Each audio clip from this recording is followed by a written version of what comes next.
వచనం, కీర్తనల గ్రంథం 68:3. నీతిమంతులు సంతోషించుదురుగాక, వారు వారు దేవుని సన్నిధిని ఉల్లసించుదురుగాక, వారు మహదానందము పొందుదురుగాక. నీతిమంతులు సంతోషిస్తారని, వారు దేవుని సన్నిధిని ఉల్లసిస్తారని ఇక్కడ మాట ఉందండి. దేవుడు మనకిచ్చిన వాగ్దానం కూడా అదే. సియోను వాసులారా సంతోషించండి, యెరూషలేము నివాసులారా ఉల్లసించండి. ఇక్కడ ఈ నీతిమంతులైనందున, దేవుని సన్నిధిలో ఉన్నందున వీళ్ళు ఇక్కడ ఉల్లసించటం లేదు. ఈ 3వ వచనం మనం చూస్తే, జాగ్రత్తగా గమనిస్తే, ఈ వీరు నీతిమంతులైనందున లేకపోతే దేవుని సన్నిధిలో వీరు ఉల్లసిస్తున్నారని ఇక్కడ లేదు. పై 2 వచనాల్లో కొన్ని మాటలు ఉన్నాయి. దేవుడు లేచునుగాక, ఆయన శత్రువులు చెదరిపోవుదురుగాక, ఆయనను ద్వేషించువారు ఆయన సన్నిధి నుండి పారిపోవుదురుగాక. పొగ చెదరగొట్టబడినట్లు నీవు వారిని చెదరగొట్టుము, అగ్నికి మైనము కరుగునట్లు భక్తిహీనులు దేవుని సన్నిధికి కరిగి నశించుదురుగాక. ఇక్కడ దేవుడు ఒక గొప్ప కార్యం చేశారు. మనం దేవుని సన్నిధిలో ఉల్లసించడానికి, మనం సంతోషించడానికి, మహదానందము పొందడానికి 3వ వచనంలో ఉన్నాయి జరగాలి అని అంటే 1వ వచనం 2వ వచనం దేవుడు చెయ్యాలి. ఆయన మన శత్రువులందరినీ చెదరగొట్టారు, మనల్ని ద్వేషించు వారి సన్నిధిని పారిపోయేటట్టుగా చేశారు, పొగ చెదిరిపోనట్లు ఆయన వారిని చెదరగొట్టారు. ఈ 2024వ సంవత్సరం డిసెంబర్ నెల 31 వరకు ఏ శత్రువులు మన మీద ఏగల్లాగా ముసురుకున్నారో, లేకపోతే ఏ దురాత్మలు మన చుట్టూ అలముకున్నాయో, లేకపోతే ఏ విషపు కన్ను, ఏ ద్వేషపు కన్ను మన కార్యాలు జరగకుండా ఆటంకం చేశాయో, నజరేయుడైన యేసుక్రీస్తు నామమున వాటి కాడి విరగగొట్టబడునుగాక. నజరేయుడైన యేసుక్రీస్తు నామమున అవి బంధకాలు తెగిపోవునుగాక. ఎందుకంటే దేవుడే కలుగు చేసుకుంటానని ఇక్కడ మాట ఇచ్చారు 68వ కీర్తనలో. కాబట్టి దైవ జనాంగమా, 2024వ సంవత్సరం వరకు మనం చేసిన ప్రార్థనలు ఆయన విన్నారని మనం విన్నాం. 3వ పాయింట్ దగ్గర, ఈ 5వ పాయింట్ దగ్గరికి వచ్చేసరికి దేవుడు చెప్తున్నాడు, ఆ శత్రువుల్ని చెదరగొడతాను. పొగ చెదరగొట్టబడినట్లు చెదరగొడతాడట. భక్తిహీనుడు దేవుని సన్నిధిని కరిగిపోయేటట్టు ఆయన చేస్తాడట ఏంటి చేస్తాడు, వాక్యం చెప్తుంది. కాబట్టి దేవుని కృపను బట్టి మనం అందరం దేవుడు మనకిచ్చిన వాగ్దానమును నమ్మి స్వతంత్రించుకొని నిరీక్షణ కలిగిన వారిగా మనం ఉంటుండగా, ఆ నిరీక్షణ మనల్ని సిగ్గుపరచదు. మనము సంతోషిస్తాం, మనం ఉల్లసిస్తాం. నమ్మండి, నమ్మిక చొప్పున తప్పక జరుగుతుంది. విశ్వాసం లేకుండా ఆయనకు ఇష్టలే ఉండుట అసాధ్యము గనుక విశ్వసిద్దాం, వాక్కు మీద విశ్వసిద్దాం. వాక్కనగా దేవుడే కదా, ఆ వాక్కు మీద విశ్వసిద్దాం. ఒకసారి అందరం కలిసి యెషయా గ్రంథం 41వ అధ్యాయం తీద్దాం. 41వ అధ్యాయం, యెషయా 41వ అధ్యాయము. స్తోత్రం. 11వ వచనం 12వ వచనం నేను చదువుతున్నానండి. 41. నీ మీద కోపపడిన వారందరూ, ఎన్నాళ్ళు ఎంతమంది మన మీద కోపడ్డారో, ఏమండి, ఎంతమంది మనల్ని విసుక్కున్నారో, చిరాకు పడ్డారో, ఇక్కడ దేవుడు మాట్లాడుతున్నాడు. మీ హృదయాలు ఉల్లసించాలి, దేవుని సన్నిధిలో మీరు సంతోషించాలి, నేను అలా చేస్తాను. ఏమంటున్నారైనా, నీ మీద కోపపడిన వారందరూ సిగ్గుపడి విస్మయమొందుదురు, నీతో వాదించు వారు మాయమై నశించిపోదురు, నీతో కలిహించు వారిని నీవు వెతుకుతావు కానీ వారిని కనుగొనలేకపోదువు, నీతో యుద్ధం చేయువారు మాయమైపోవుదురు, అబాసు పాలుగుదురు. దేవునికి స్తోత్రం. మీరున్న చోటున దేవునికి వందనాలు చెప్పండి, ఆమేన్ చెప్పండి, స్తోత్రాలు చెప్పండి అమ్మా. దేవునికి స్తోత్రం. ఇంతవరకు చాలామంది ఉన్నారు, ఒక 4 రకాల మనుషులు ఉన్నారు. కోపపడు వారు ఉన్నారు, ఇక్కడ వాదించేవారు ఉన్నారు, మనకు ఎదురుగా కలహించేవారు ఉన్నారు, మన చుట్టూ మనతో యుద్ధం చేసేవారు గుంపులుగా ఉన్నారు. దేవుడు చెప్తున్నాడు, నీ శత్రువుల్ని చెదరగొట్టి నీ హృదయం ఉల్లసింపజేస్తాను నేను. దేవుడిచ్చిన వాగ్దానం. ఆ శత్రువులు ఎవరైతే ఉన్నారో మన మీద కోపడుతున్నారంటాళ్ళు, వాళ్ళకి సిగ్గే మిగులుతుంది, వాళ్ళకి ఆశ్చర్యమే మిగులుతుంది. ఏంట్రా మనం ఇంత కోపపడుతున్నా, ఆ కోపంలో ఎన్ని మాటలు అంటున్నా వీళ్ళు మాత్రం క్షేమంగా ఉన్నారు అని అంటే, క్షేమాధారమైన దేవుడు మన దేవుడు. దేవునికి స్తోత్రం. వాళ్ళు ఎన్ని మాటలు అనుకున్నా కానీ మనకు క్షేమమయ్యున్న దేవుడు, క్షేమమిచ్చే దేవుడు యేసుక్రీస్తు ప్రభు మన కుడి పార్శ్వాన ఉన్నారు. మనతో వాదించు వారు మాయమైపోతారు. మనం వెతికినా కానీ ఇక మనతో వాదించేవారు ఉండరు. దేవుడు చేస్తాడు ఆ పని. ఈ 2025 సంవత్సరంలో నీతో కలిగించు వారిని నువ్వు వెతుకుతావు. ఎక్కడున్నారా అని భూతద్దం పెట్టి వెతుకుతూ ఉంటావు, కానీ వారిని కనుగొనలేకపోవదువు. నీతో యుద్ధం చేయవారు మాయమైపోతారు. దేవునికి స్తోత్రం. 4 రకాల మనుషులు. మనం ఎక్కడెక్కడైతే ఏ చెరలో అయితే ఉన్నామో దేవుని ప్రియ దైవ జనాంగమా, దేవుడు మనతో మాట్లాడుతున్నాడు. ఈ కలహించేవారు, కోపపడేవారు, వాదించేవారు, యుద్ధం చేసేవారు ఉంటే మనకు సంతోషం లేదు, ఉల్లాసం లేదు. కానీ దేవుడు ఇస్తున్నాడు వాగ్దానం. నా కుమారులారా, కుమార్తెలారా, సంతోషించండి, ఉల్లసించండి. ఈ 4 రకాల మనుషుల సంగతి నేను చూసుకుంటాను.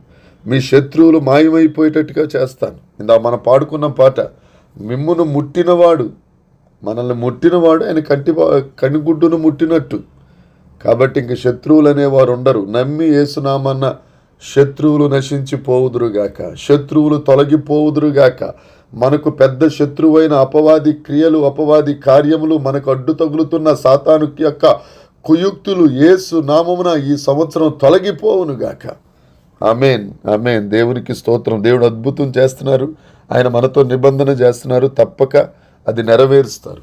ఎలా శత్రువుల్ని దేవుడు అడ్డు తొలగిస్తాడనేది చూద్దామండి. 1 సమూయేలు గ్రంథం 7వ అధ్యాయం 10వ వచనం ఒకసారి చూద్దాం. మనందరికీ తెలిసినవే, మరొకసారి దేవుడు మనకి జ్ఞాపకం చేస్తుండగా చదువుదాం. 1 సమూయేలు 7వ అధ్యాయము 10వ వచనాన్ని నేను చదువుతున్నానండి.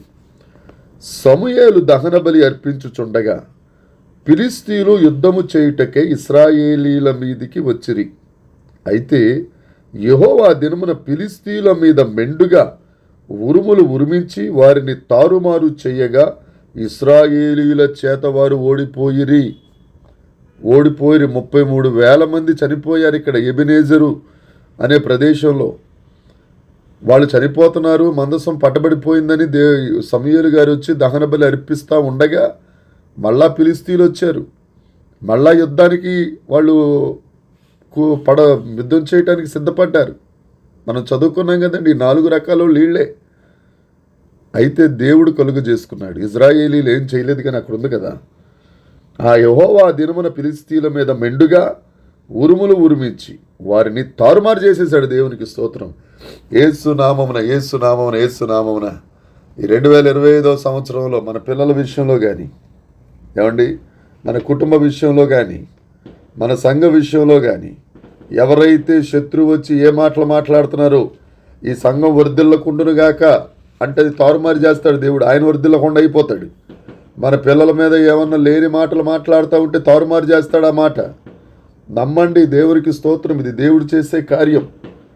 అంతేకాదు 2వ రాజుల గ్రంథము 7వ అధ్యాయం, షోమ్రోను పట్టణం మంచి కరువులో ఉంది. సిరియా వారు వచ్చి ముట్టడి తిబ్బేశారు. వాళ్ళకి ఇక బతుకుతామన్న ఆశ లేదు ఆ షోమ్రోను ఇజ్రాయేలీలకు. అయితే దేవుడు కలుగ చేసుకుని 2వ రాజుల గ్రంథం 7వ అధ్యాయం 5వ వచనం నుంచి నేను చదువుతున్నాను. ఒకసారి చూడండి. 2వ రాజుల గ్రంథం 7వ అధ్యాయం 5వ వచనం నుంచి చదువుతున్నానండి. సంధ్య చీకటి యందు సిరియనులు దండుపేటలోనికి పోవలనని లేచి సిరియనుల దండు వెలుపలి భాగమునొద్దకు రాగా అచ్చట ఎవరూ కనబడకపోయిరి. 6వ వచనం, యెహోవా రథముల ధ్వనియు, యుద్ధముల ధ్వనియు, గొప్ప సమూహపు ధ్వనియు సిరియనుల దండునకు వినబడునట్లు చేయగా. అక్కడికి వెళ్ళి యాక్చువల్గా వాళ్ళు వెనకతట్టు వెళ్ళారు. 5వ వచనంలో ఉంది కదండి, అక్కడ దండుపేటలోనికి పోవాలని లేచి సిరియనుల దండు వెలుపలి భాగమునొద్దకు రాగా అచ్చట ఎవ్వరూ కనపడలా. కానీ దేవుడేం చేశాడు? యుద్ధ రథముల ధ్వని, గుర్రముల ధ్వని, గొప్ప సమూహముల ధ్వని సిరియనుల దండుకు DTSలో వినిపించేశాడు దేవుడు. దేవునికి స్తోత్రం. అక్కడ ఒక్కడు లేడు ఇజ్రాయేలీయుడు, కానీ దేవుడు కలుగ చేసుకున్నాడు. దేవుని బిడ్డలారా, ఎవ్వరు లేరని అనుకుంటున్నారా? మనకు తోడు, లేకపోతే మనకు నీడ, మన పక్షాన మాట్లాడేవారు, లేకపోతే మన పిల్లలకు ఉపయోగకరంగా ఉండేవారు, లేకపోతే మన పిల్లలకు బాగోగులు చూచేవారు, లేకపోతే ఇంకేదేదేదో అనుమానాలు ఉంటాయి, మనకి ఉంటాయి. కానీ దేవుడు నీతో మాట్లాడుతున్నారు. ఎవరు లేరు అనుకుంటున్నావేమో, ఉన్నాడు దేవుడు అక్కడ. ఆ సిరియన్లు సైన్యం ఆ వెలుపల భాగానికి వెనక భాగం వెళ్తే ఎవరు కనపడలేదు, కానీ శబ్దాలు మాత్రం బీభత్సంగా ఉండి అక్కడి నుంచి వాడు పారిపోవటమే అయ్యింది. శత్రువు పారిపోయాడు. విశ్వసించండి, దేవుడు మనకిస్తున్న వాగ్దానం. సియోను వాసులారా సంతోషించండి, యెరూషలేము నివాసులారా ఉల్లసించండి. శత్రువు లేడిక, శత్రువు లేడు, నీకు అడ్డు లేదు, నీకు రకరకాల తంత్రాలు కల్పించేవాడు లేడు. ఇంకా నీకేం ధైర్యం? దేవుని వైపు చూద్దాం. దావీదు గారు చూసినట్లు దేవుని వైపు చూసి ధైర్యాన్ని తెచ్చుకుందాం. 2024 సంవత్సరం వరకు సాతానుడు రకరకాల ప్రయత్నాలు చేసి ఉండొచ్చు. ఒకవేళ నువ్వు ఎలాగ ముందుకెళ్తావో చూస్తానని చెప్పి ఆ అపవాది రకరకాల సవాళ్ళు చేసి ఉండొచ్చు. కానీ ఈ 2025 సంవత్సరం నీ మనసులో ఏ కోరికలు అయితే ఉన్నాయో, నువ్వేదైతే చేద్దామనుకున్నావో అదంతా దేవుడు సంపూర్తి చేయునుగాక. శత్రువులతో ఆయనే యుద్ధం చేస్తాడు. నువ్వు హ్యాపీగా నవ్వుతావు. నువ్వు ఎతికినా కానీ వాళ్ళు కనపడరు. మనం చదువుకున్నాం కదండి యెషయా గ్రంథం. మనతో కలహించేవారు ఏంటి, మనతో యుద్ధం చేసేవారు, మనతో వాదించి ఎవ్వరూ ఉండరు. హ్యాపీ. రోడ్డు మీద వెళ్తున్నప్పుడు ఏ వెహికల్ లేదు, హైవేలో ఫ్రీగా ఉందంటే జాగ్రత్తగా వెళ్ళిపోతాం మనం చాలా సంతోషంగా. ట్రాఫిక్ లేదు, జర్నీ టైం కూడా తగ్గిపోద్ది. నీ ఆశీర్వాదాన్ని పొందుకోవటానికి దేవుడు నీతో మాట్లాడుతున్నాడు. దేవుని ప్రియుల నమ్ముదాం. శత్రువులు లేరు, ఆయన దయ మన మీద ఉంది, మన క్రియలు ఆయన చూశాడు, ఆయన కాపుదల ఉంది, ఆయన రక్షణ ఉంది. ఇంకా భయమేలా? మేరీ సిస్టర్ పాడారు, భయమేలా ఇక దిగులేలా, ఆ యేసయ్యలో ఆనందం. ఈ సంవత్సరం మన సొంతం. గట్టిగా దేవుని యందు అతిశయించి మీరున్న చోట దేవునికి స్తోత్రం చెప్దామండి. దేవునికి స్తోత్రం. హల్లెలూయా. ఆమేన్, ఆమేన్, ఆమేన్. మనం భయపడవలసిన అవసరం లేదు. భయమేలా? ఇన్ని కార్యాలు చేస్తారు, నీకు ఉల్లసింపజేస్తారని 5 రకాలుగా దేవుడు మాట్లాడేశాడు. ఇప్పుడు 6వ మాట దేవుడు నీతో చెప్పబోతున్నాడు. 6వది అపోస్తలుల కార్యం 2వ అధ్యాయం. అపోస్తలుల కార్యం 2వ అధ్యాయం 28వ వచనం. నాకు జీవ మార్గములను తెలిపితివి, నీ దర్శనం అనుగ్రహించి నన్ను ఉల్లాసముతో నింపెదవు. మీరు గ్రహిస్తున్నారా? ప్రతి మాట ఉల్లాసం గురించే దేవుడు మాట్లాడుతున్నారు. నాకు జీవ మార్గము తెలిపితివి, నీ దర్శనం అనుగ్రహించి నన్ను ఉల్లాసంతో నింపావు. దేవుడు దర్శనం కావాలి మనకి. ఆ దర్శనం ఎప్పుడైతే ఉంటుందో జీవ మార్గాలు మనకు తెలుస్తాయి. ఈ వాక్య ప్రకారం దేవుడు మనకు ఉల్లాసంతో నింపుతాడు. దర్శనమిచ్చి మన హృదయాలను ఉల్లసింపజేసే గొప్ప దేవుడు. 30వ కీర్తన 7వ వచనంలో ఉంటుందండి, తీయక్కర్లేదు. 30వ కీర్తన 7వ వచనంలో ఉంటుంది. దావీదు గారు అంటారు, దేవా నీవు నీ ముఖమును చాటు చేసుకుంటే నేను కలత చెందాను ప్రభా. నీ ముఖాన్ని చాటు చేసుకోవడం అంటే నీ దర్శనం లేకపోతే నేను కలత చెందుతాను ప్రభా. ఈ 2025 సంవత్సరంలోనికి అట్టి అనుభవంలోనికి మనం వచ్చుదాం గాక. ఆయన ముఖ దర్శనం లేకుండా మన శుద్ధీకరణ మాటల్లో కూడా చెప్పుకున్నాం. మన మొదటి మాట, మన మొదటి చూపు, మన మొదటి ఆలోచన ఆయనతో ఉండాలి. ఆయనతో గడపకుండా మనం గడప దాటకూడదు. ఆయన దర్శన భాగ్యం కలిగిన వారిగా మనం ఉండాలి. దావీదు గారు కలత చెందారు. అందుకని ఓ భక్తుడు మనం ఎక్కువగా పాడుకుంటాం, నీ మాట చాలయ్యా, నీ చూపు చాలయ్యా, నీ తోడు చాలయ్యా, నీ నీడ చాలయ్యా. నీ దర్శనం ఉంటే చాలు ప్రభువా. ఆయన దర్శనం మన హృదయాన్ని ఉల్లసింపచేస్తుంది. మన దేవుడు ఎంత గొప్ప దేవుడు ఒకసారి ఆలోచించండి. అందుకే సామెతల గ్రంథంలో ఒక సామెత ఉంటుంది. సామెతల గ్రంథం 29వ అధ్యాయం 18వ వచనం. సామెతల గ్రంథం 29:18. హల్లెలూయా. 18. దేవోక్తి లేని ఎడల జనులు కట్టులేక తిరుగుదురు, ధర్మశాస్త్రమును అనుసరించువాడు ధన్యుడు. తెలుగులో దేవోక్తి అని ఉందండి, ఇంగ్లీష్లో దర్శనం, విజన్. దేవుని యొక్క దర్శనం లేకపోతే జనులు కట్టులేక ప్రవర్తిస్తారు. దర్శన భాగ్యం కలగాలి మనకి. దేవుని దర్శనం మనకు అవసరం. 2024 సంవత్సరం వరకు దేవుని దర్శనం మనకు లేదేమో, గడిపేశాం అయిపోయింది. ఇక దానికోసం ఆలోచనొద్దు. ముందున్న దాని కొరకు వేగిరపడదాం. 2025లో దేవుని దర్శనం ప్రతి ఒక్కరికి కలుగునుగాక. దర్శనం ఉండాలి, దర్శనం లేకపోతే మనం కట్టు లేక తిరుగుతాం. గూడు విడిచి తిరుగు పక్షిలాగా అయిపోతాం.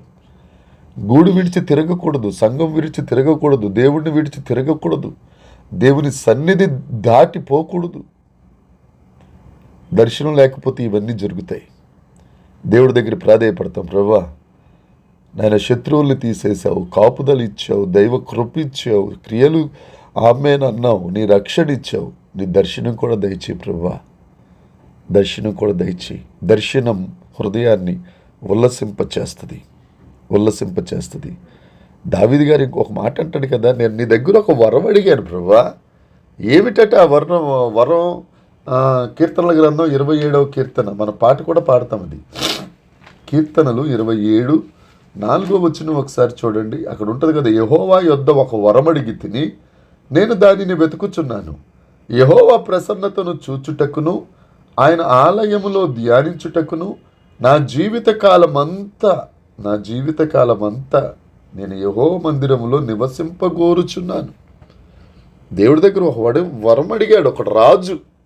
జీవితకాలం అంతా మందిరంలో ఉంటానంటున్నాడు. మరి రాజగృహంలో అయినా కానీ అదంతా అక్కర్లేదు, నాకు నీ దర్శనం కావాలి ప్రభువా. మనం కూడా ఒక నిర్ణయం తీసుకుందాం. దైవ జనాంగమా, ఒక నిర్ణయం, నీ దర్శనం కావాలయ్యా. నీ దర్శన భాగ్యం కలిగితే చాలండి. సౌలు పౌలైపోయాడు, యేసురక్తం జయం, దేవునికి స్తోత్రం.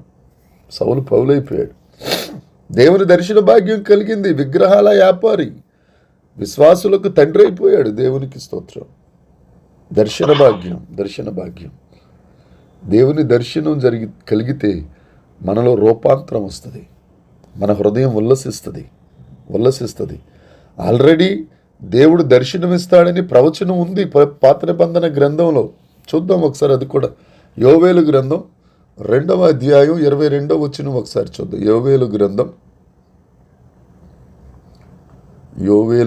2వ అధ్యాయం. ఇవన్నీ మనకు సుపరిచితమైన మాటలే. ఒకసారి మరలా దేవుడు మనకు జ్ఞాపకం చేస్తున్నారు గనుక దేవస్తోత్రం. యోవేలు గ్రంథం 2వ అధ్యాయం 28వ వచనం. తరువాత నేను సర్వజనుల మీద నా ఆత్మను కృమ్మరింతును. ఆమేన్. ఆ సర్వజనులు అంటే మనందరం ఉన్నాం. మనందరి మీద ఆయన ఆత్మ కృమ్మరిస్తారు. మీ కుమారులు మీ కుమార్తెలు ప్రవచనములు చెప్పుదురు, మీ ముసలివారు కలలు గందురు, మీ యవ్వనులు దర్శనములు చూతురు. ఆమేన్. మన పిల్లలు దర్శనాలు చూడాలి. మన ముసలివాళ్ళం అయిపోయినా కానీ దేవుని ఆత్మ ముసలివాళ్ళం అయిపోయావులే, మనకెందుకు అబ్బే. నువ్వు ముసలోడు అయినా కుర్రోడు అయినా ఎవరైనా కానీ నీ ఆత్మ దేవుని దృష్టికి చాలా విలువైనది.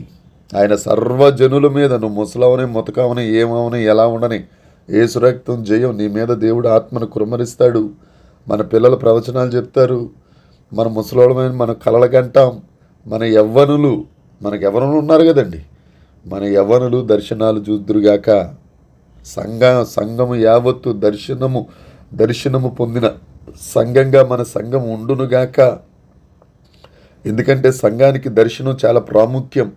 ప్రతి ఒక్కరు, సంఘంలో ఉన్న ప్రతి ఒక్కరు పరిశుద్ధాత్మ పూర్ణులై దేవుడిని ఆరాధించుచుండగా, దేవుని ఆత్మ దిగివచ్చుచుండగా మన పిల్లలకు దర్శన భాగ్యం, మన కుమారులు కుమార్తెలకు ప్రవచన భాగ్యం యేసు నామమున కలుగునుగాక. కొత్త నిబంధనలో దేవుని దర్శన భాగ్యం గురించి ఒక మాట ఉంటుందండి, బాగుంటుంది. లోకాసు వార్త 7వ అధ్యాయం.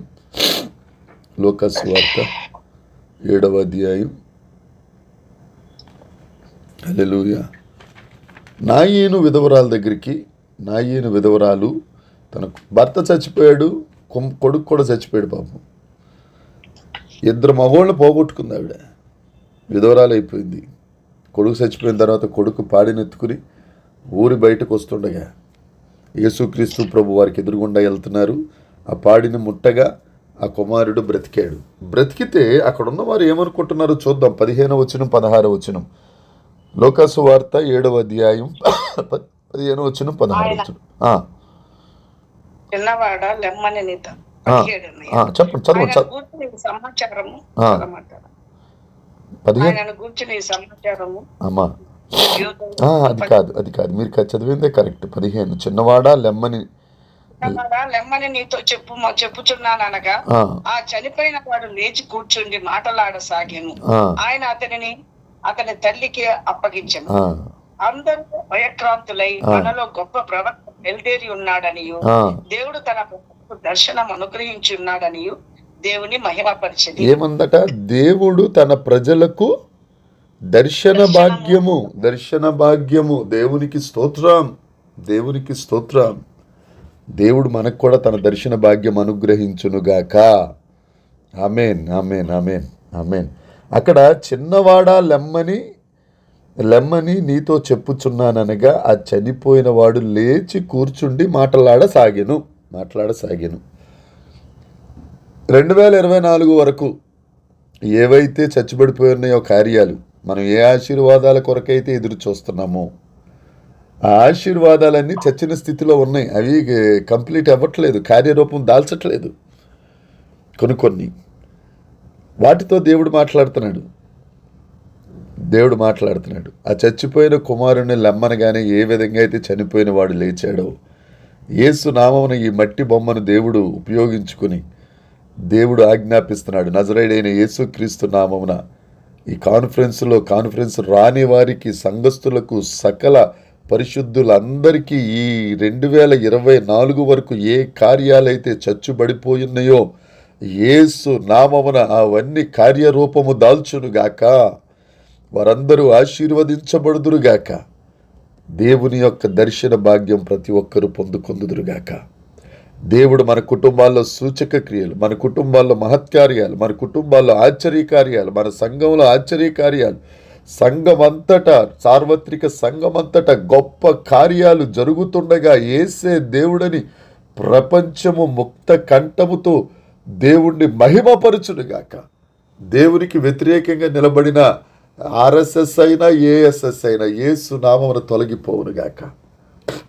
హల్లెలూయా, హల్లెలూయా. మీరు ఎవరో ఆమె చెప్పట్లేదు. దేవునికి స్తోత్రం, దేవునికి స్తోత్రం. ప్రతి వ్యతిరేకత తొలగిపోవాలండి. ఏమండి, ఇలా పాడి మీద వెళ్తున్న వాళ్ళు లెగిసిపోతూ ఉంటే ఏమైపోతారండి జనాలు? ఒకసారి ఆలోచించండి. దేవుని దర్శన భాగ్యం కలిగి ఒక్కొక్కరు మండుచు ప్రకాశించుచున్న అగ్నిగా ప్రతి క్రైస్తవుడు మారిపోతూ ఉంటే ఏమైపోతారు వీళ్ళందరూ? దేవుని సూచక క్రియలు జరుగుతూ ఉంటే కాదనలేరు కదా. ఈ డిబేట్లు ఉండవు, రిబేట్లు ఉండవు, ఏ బేట్లు ఉండవు. ఇంకా ఒకటే యేసుని నమ్ముకోవడమే. దేవుడు చేస్తాడు. అంత్య దినాలలో దేవుడు ఆత్మను కృమ్మరిస్తాడు.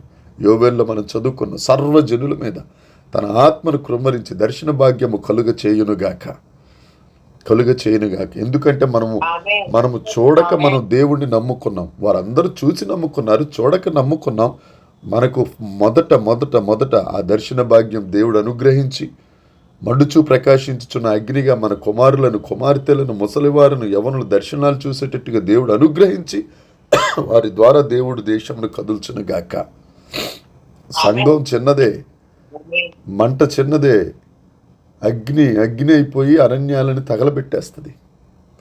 ఈ లోక అరణ్యమును ఈ సంఘం అనే అగ్ని దహించి వేయునుగాక. దేవునికి స్తోత్రం. ఆ దహించుచున్న అగ్నిలో నుండి దేవుడు మాట్లాడునుగాక. దేవునికి మహిమ. దేవుడి సంవత్సరానికి దేవుడు మనకిచ్చిన వాగ్దానం. సియోను నివాసులారా సంతోషించండి, యెరూషలేము నివాసులారా ఉల్లసించండి. ఎలా ప్రభువా? రక్షణిస్తాను, మీ హృదయాలు ఉల్లసిస్తాయి. దైవ కృపిస్తాను, మీ హృదయాలు ఉల్లసిస్తాయి. మీ క్రియలు అంగీకరించి మిమ్మల్ని ఆశీర్వదిస్తాను, మీ హృదయాలు ఉల్లసిస్తాయి. నా కాపుదల మీకు ఇస్తున్నాను, మీ హృదయాలు ఉల్లసిస్తాయి. మీ శత్రువులను, భక్తిహీనులను, కూలిన వారిని, కోపగించు వారిని, వాదించుచున్న వారిని వారు విస్మయం ముందున్నట్లు కార్యాలు చేస్తాను. మీ పక్షాన్ని యుద్ధం చేస్తాను, మీ హృదయాలు ఉల్లసిస్తాయి. 6వది, మీకు దర్శనాలను అనుగ్రహించి, నా దర్శన భాగ్యాన్ని అనుగ్రహించి, నా సన్నిధి కాంతి మీ మీద ఉదయింపచేసి, నా ముఖ కాంతి మీ మీద ఉదయింపచేసి, మీ హృదయాలు ఉల్లసించేటట్లుగా చేస్తాను. ఆమేన్, ఆమేన్. ఆఖరిగా ఒక మాట. ఈ సంవత్సరం దేవుడు అన్ని విధాలా దేవుడు మనకిచ్చిన వాగ్దానాలను బట్టి దేవునికి స్తోత్రం. ఇది దేశమంతటి కొరకు దేవుని కృపను బట్టి దేవుడు మనకిచ్చిన వాగ్దానం. అపోస్తలుల కార్యములు 14వ వచనం, 14వ అధ్యాయం 17వ వచనం. ఆఖరి మాట. అపోస్తలుల కార్యములు 14వ అధ్యాయం 17వ వచనం. అయినను ఆయన ఆకాశము నుండి మీకు వర్షమును ఫలవంతమైన ఋతువులను దయచేయుచు ఆహారము అనుగ్రహించుచు ఉల్లాసముతో మీ హృదయములను నిలుపుచు మేలు చేయుట చేత తన్ను గూర్చి సాక్ష్యం లేకుండా చేయలేదని బిగ్గరగా చెప్పిరి. దేవునికి స్తోత్రం అండి. దేవునికి స్తోత్రం చెప్దాం. దేవుడు మన దేశమంతట ఆకాశము నుండి దీవెనల వర్షాన్ని కురిపిస్తాడు. ఫలవంతమైన ఋతువులను దయచేస్తాడు. నేనే దేవుడిని నిరూపించుట కొరకై అందరికీ ఆహారాన్ని అనుగ్రహిస్తాడు. కరువులోకి వెళ్ళిపోతుంది, కరోనా వచ్చేస్తుంది, కరువులోకి వెళ్ళిపోతుంది. No doubt.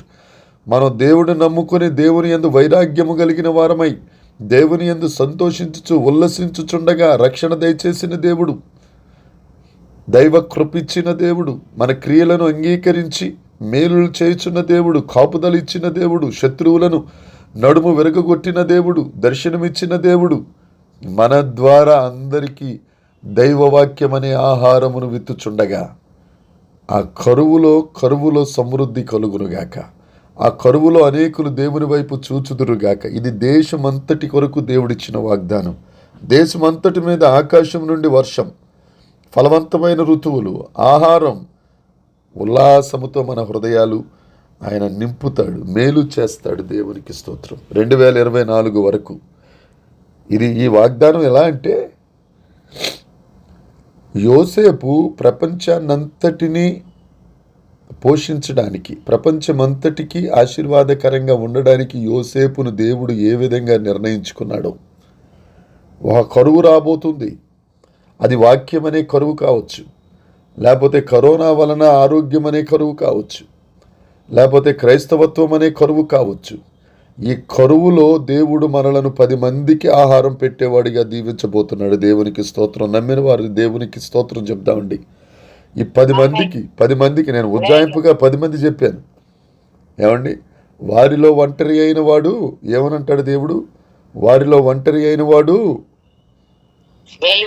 1000 మంది, 10,000 మంది. దేవునికి స్తోత్రం. ఆ కరువు కాలంలో, ఆ వాక్యం కరువు అయిపోతున్న కాలంలో నాగమణి చెల్లమ్మకు దర్శనం వచ్చింది కదా. బోళ్ళంతమంది దేశంలో, ఈ రాష్ట్రంలో ఆ యేసుక్రీస్తు ప్రభు వెనకాల వెళ్ళిపోతున్నారు. మంద కూడా పెద్ద సంఘం. ఆ సంఘంలో తలదాచుకోవడానికి అనేక మంది వస్తున్నారు. ఖాళీ లేదంట. ఆ దర్శనంలో, నాగమణి చెల్లమ్మ చూసిన దర్శనంలో, ఆ దర్శనం విన్న తర్వాత నేను ఈ వాక్యాన్ని రాసుకున్నానండి. ఆకాశం నుండి దేవుడు మన సంఘం మీదకి వర్షమును కురిపించునుగాక, ఆహారము సమృద్ధిగా ఉండునుగాక, అనేకులకు మేలు చేయుదుముగాక. ఆ దేవుడు మన పక్షాన్ని నుండి, పాస్టర్ గారు, పాస్టమ్మ గారు, మేరీ సిస్టర్ ఇలా కాదు, అందరూ వాక్యాహారము పెట్టువారిగా అయిపోతాం మనందరం. దేవునికి స్తోత్రం. మనం ధ్యానించుకున్నాం జకర్యా గ్రంథం 12వ అధ్యాయం 8వ వచనంలో. ఆ అన్యులందరూ వచ్చి మన యూదుల కాళ్ళు పట్టుకుంటారట, మీలో దేవుడు ఉన్నాడని మేము చూసాం. అట్టి ఆ ప్రవచనం మన జీవితములలో నెరవేరునుగాక. అప్పుడు మన హృదయాలు ఇక్కడ ఉంది కదా, ఉల్లాసముతో మీ హృదయములు నింపుతూ దేవుడు నింపుతాడు మన హృదయాలని. దేవునికి స్తోత్రం. ఉల్లాసంతో ఉల్లసిస్తాం. ఇప్పుడు దాకా నిజంగా చెప్పాలంటే మనం ఉల్లాసం చూడలేదండి. మనం చదువుకోవడమే ఉల్లాసం, ఉత్సాహం, ఈ మాట్లాడుకోవటమే కానీ నిజమైన ఉల్లాసం 2025వ సంవత్సరంలో 7 వాగ్దానాల ద్వారా దేవుడు నెరవేర్చునుగాక. 126వ కీర్తనలో ఉంటుంది, వారి నోట నేను నవ్వుంచుతాను, కన్నీటితో విత్తువారు ఆనంద గానాలతో పనులు కోసుకెళ్ళిపోతారు. వీరి దేవుడు వీరి కొరకు గొప్ప కార్యములు చేస్తున్నారని అన్యజనులు చెబుతారు. దేవునికి స్తోత్రం. అప్పుడు మన హృదయాలు ఎంత ఉల్లసిస్తాయండి. మా దేవుడు ఎంత గొప్పడండి. వాళ్ళ ఎదుట మన సాక్ష్యం చెప్పకుండా ఉండలేం. వాళ్ళే వచ్చి మీ దేవుడిని కార్యాలు చేస్తున్నాడని అంటే ఎంత పులకించిపోద్దండి. ఇప్పుడే నాకు రోమాలు నిక్కబడి చేస్తున్న ఈ మాట చెప్తుంటేనే ఎంత సంతోషం. దేశమంతటికి ఆంధ్రప్రదేశ్ ఒక మూల ఉండొచ్చు, నెల్లూరు ఒక మూల ఉండొచ్చు, ఏసై దేవాలయం ఒక మూల ఉండొచ్చు. ఏసై దేవాలయమే కాదు, సార్వత్రిక సంఘం ద్వారా దేవుడు దేశాలను మార్చునుగాక. అనేక మంది సైన్యం పరలోకంలో కోట్ల మంది 7వ అధ్యాయంలో మనం అనుకున్నాం. ఆ 1,20,00,000 మంది కాదు, అనేక కోట్ల మంది ఎలా వస్తారు? దేవుడు మనలను ఆశీర్వదించి ఆకాశపు దీవెనల వర్షం అందరి మీద కురిపించేటట్టుగా దర్శన భాగ్యాన్ని పొందుకుని మనం ప్రార్థించి ప్రలాపిస్తాం కదా. శుక్రవారం జరిగిన పని అదే కదండి. అనేకుల కొరకు ప్రార్థన, వారి కొరకు మనం కన్నీరు కార్చడం ఏంటి? దేవుడిచ్చిన భారం అది, దేవుడిచ్చిన దర్శనం అది. అనేకుల కొరకు సత్య సువార్త మోసుకెళ్ళిపోయేవారిగా దేవుడు మనల్ని చేయునుగాక. నిశ్చయముగా ఈ సంవత్సరం సువార్త కార్యక్రమంలో ఎక్కువగా చేద్దాం, ధర్మకార్యాలు చేద్దాం, మనకున్న దాంట్లో చేద్దాం. మనం తినేది మానుకుని వాళ్ళకి పెడదాం. దూతలు పంపిస్తాడు దేవుడు. మనం పెడతా ఉంటే ఆయన చూస్తూ ఉంటే మనలను ఎక్కడికో వేరే శాపగ్రస్తమైన జీవితానికి దేవుడు తీసుకెళ్ళడు కదా. ఒక గింజ విత్తితేనే అనేక గింజలు వచ్చినట్లు మనం చేస్తూ ఉంటే దేవుడు మురిసిపోతాడండి. పక్కన ఉన్న వాళ్ళతో చెప్తా ఉంటాడు, వివేకం కలిగి దేవుడు వెతుకువారు కలరాంటి. ఇదే కదా వివేకం కలిగి మన హృదయముల మేలుతో ఆయన నింపుతూ హృదయాలను ఉల్లసింప చేయనుగాక. ఒకసారి వాగ్దానాన్ని మళ్ళీ ఒకసారి రివైండ్ చేసుకుందాం. సియోను వాసులారా సంతోషించండి, యెరూషలేము నివాసులారా ఉల్లసించండి. ఎలా? రక్షణిస్తా, దైవ కృపిస్తా, మీ క్రియలకు తగిన ఫలమిస్తా, కాపుదలిస్తాను, భక్తిహీనులను సంహరిస్తాను, దర్శనమిస్తాను. అంతేకాదు మిమ్మల్ని ఆశీర్వాదంగా చేసేస్తాను. ఆకాశ వర్ష దీవెనల వర్షం కురిపించేవారిగా, అనేక మందికి అన్నం పెట్టేవారిగా, యోసేపుల్లాగా అయిపోతాం మనం. దేవునికి స్తోత్రం. నమ్మండి, నేనేదో మిమ్మల్ని బూస్టప్ చేసి మిమ్మల్ని ఉద్రేకపరచాలని నేను చెప్పట్లా. దేవుడు చేశాడు. అప్పుడున్న దేవుడు ఇప్పుడు ఉన్నాడు. ఆ యోసేపుకున్న యథార్థత, యోసేపుకున్న డెడికేషన్, యోసేపుకున్న నమ్మకం, భయభక్తులు మనం కలిగి ఉంటాం. ఇస్తాడు దేవుడు. దేవుడి మాటలు దీవించునుగాక. ఈ వాగ్దానాలు స్వతంత్రించుకుందాం. ఈ వాగ్దానాలన్నీ మనయే. స్వతంత్రించుకుందాం, నమ్ముదాం, నిరీక్షిద్దాం, దేవుని మహిమను చూద్దాం, అనేకులకు ఆశీర్వాదకరంగా ఉందాం. దేవునికి స్తోత్రం. యేసు రక్తమే జయం. దేవుడు అందరినీ ఆశీర్వదించునుగాక. కృప తోడై ఉండునుగాక. ఆమేన్. చిన్న ప్రార్థన.